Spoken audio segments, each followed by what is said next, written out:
Welcome to the Joanne Avison podcast. Continuing our theme of the law of three, because it sneaks into so many things, I want to talk about a law of motion that was taught to me by Serge Gracovetsky. And Serge Gracovetsky is an absolutely brilliant man. He presented at the first International Fascia Research Congress in 2007. And I think originally he was an astrophysicist, but he came to understanding how load-bearing integration of what we would technically call biomechanics, but I prefer to call bioemotional integrity or intelligence, is actually deduced when he had back pain and went to several different consultants and they all gave him different answers. And I remember him telling me that when in physics, you haven't come up with an answer that can be applied all the time. It remains in the realms of being researched and discovered and understood. So if we can't explain a situation in how the lumbar spine works, for example, then in essence, we haven't really understood it. I love his curiosity. And I had the great privilege of spending quite a bit of time with him, working to translate what he was teaching us into a language that people who are not astrophysicists could understand. And I think he's brilliant. And he wrote a book called The Spinal Engine, which is quite dense and takes some following through. But one of the things that he explains, and this is what I wanted to share with you about the law of three, is the difference essentially between how a shark moves in the water with a vertical tail that moves from side to side, so lateral side bending, because it's a fish, and how a mammal moves through the water, i.e. a dolphin or a whale, for example, with a tail parallel to the surface that moves up and down. And essentially, they have a different range of motion because of a particular law. And this is part of his explanation of how we came to walk on land. Because as amphibians, we, if you believe in evolution, emerged out of the sea having been fish originally, moving with our vertically oriented tails from side to side, and emerged onto the land, and the front fins turned into pectoral fins, turned into feet. And in order to come through the watery flats of the sands and the swamps, it became possible as those forefins, let's call them, evolved into something that could be pushed down in order that the head could lift up, that a form of motion was permitted that meant the side-to-side lateral bending of the fish evolved to include the up and down motion, we would call it flexion and extension, of the dolphin. So think about it. As this amphibian, which can move side to side, comes out of the sea onto the land, it has to look up to see where it's going. It has to use a different type of motion to check out its movement. It's in a different environment, which of course influences and changes how it can move, but how it needs to move to survive. And those two planes of motion, when combined, give rise to a third. So Serge Gracovetsky refers to this as, quite accurately, I'm sure, in terms of biomechanics, as the law of coupled motion.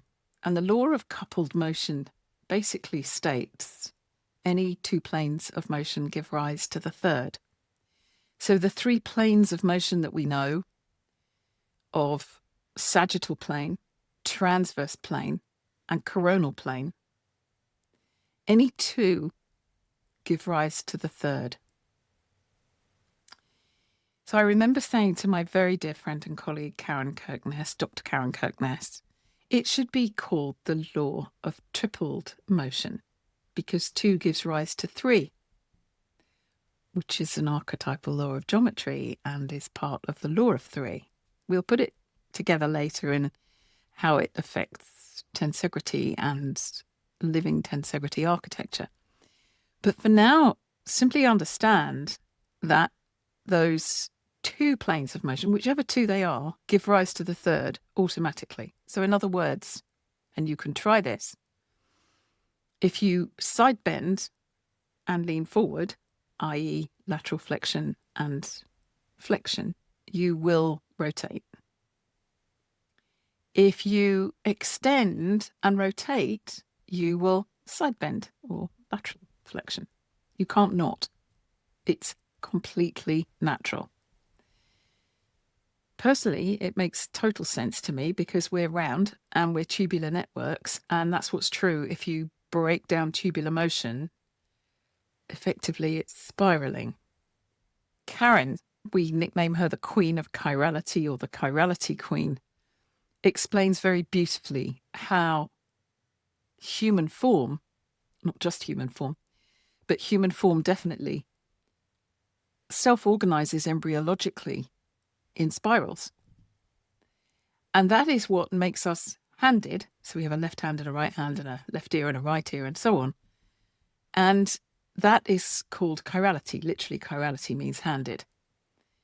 And it gives rise to the notion of a left-handed spiral and a right-handed spiral that come together and facilitate a tubular shape that also incorporates this law. So you can't get away from it. So the most beautiful example of that, it's in my book, is of a sea lion.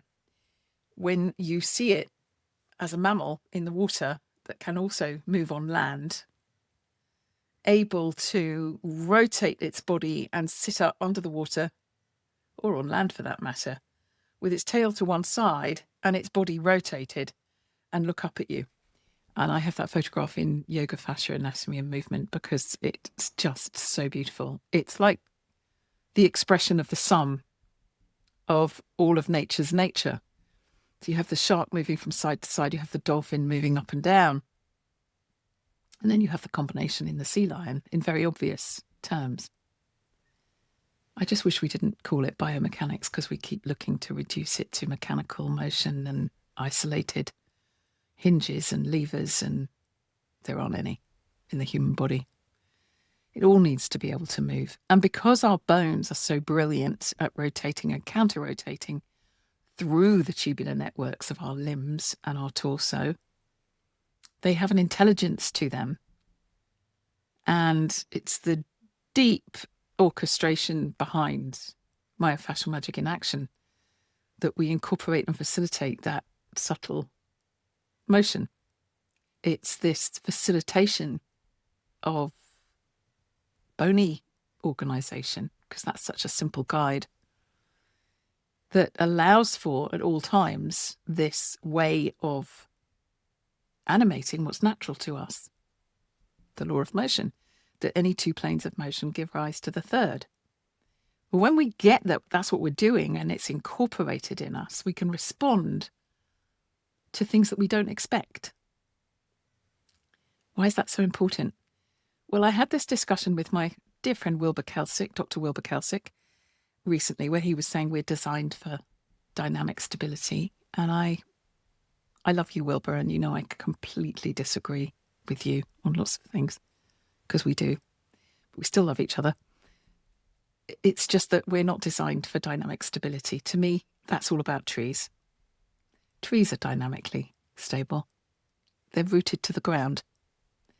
But we take the ground with us.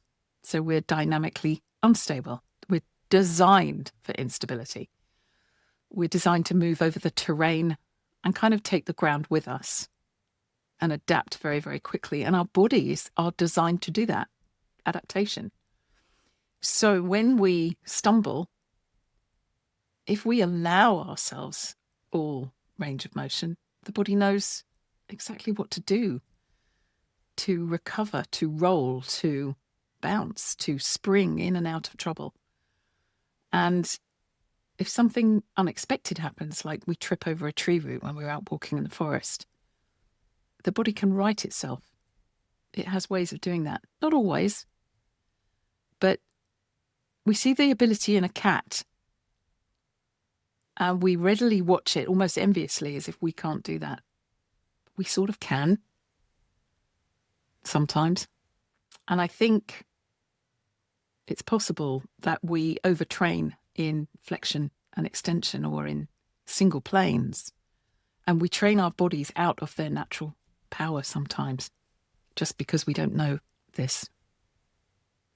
So the law of three, any two planes of motion coming together gives rise to the third, such that it's described in classical biomechanics.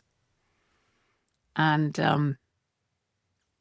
it basically comes down to spirals and counterspirals, which is fascinating because that's how fascia forms within us. Spirals and counterspirals. Our inner cosmos. I'll leave you thinking about that. Enjoy. God bless you. And don't forget to hit the subscribe button because there's more Law of Three coming up and some gorgeous interviews. And I don't want you to miss them. And if you go to joanneavison.com, you can subscribe to our newsletter, or myofascialmagic.com. You can subscribe to our newsletter there. And do hop over to our YouTube channel if you're listening on the podcast. And thank you for listening. As we discover that we're being listened to in 152 countries, it's kind of inspiring. And please, please know how much I appreciate your comments. I do seek to answer every single one of them. So thank you, those of you that leave comments on YouTube, really appreciated. And let us know your responses. We're always delighted to hear them. Be well, enjoy, go slow, breathe deep, and God bless.